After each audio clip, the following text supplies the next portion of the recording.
we've got people from across the world that bring this unique mindset to Seurat, but everybody is set on the goal of making the company succeed.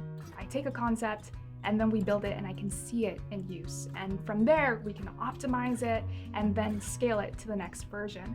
And I think just seeing those designs inside of the printer is amazing. This is bleeding edge technology, and being the person who has the answer to all the questions that the customers are asking is extremely exciting and really something that makes me very proud to work at Seurat. I feel like Seurat's really helped me to come into my own and feel more confident as an engineer in what I'm doing, especially being a minority in this workplace and in STEM in general.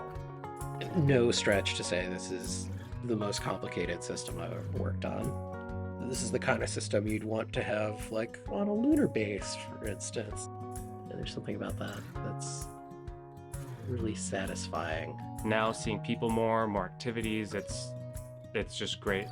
I like the atmosphere. I think it's a good mix between not being too serious, but also being focused on a goal.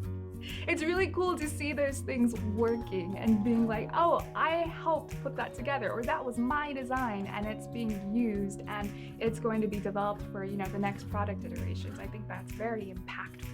And being part of a startup, you're one of the few that gets to be part of that expansion.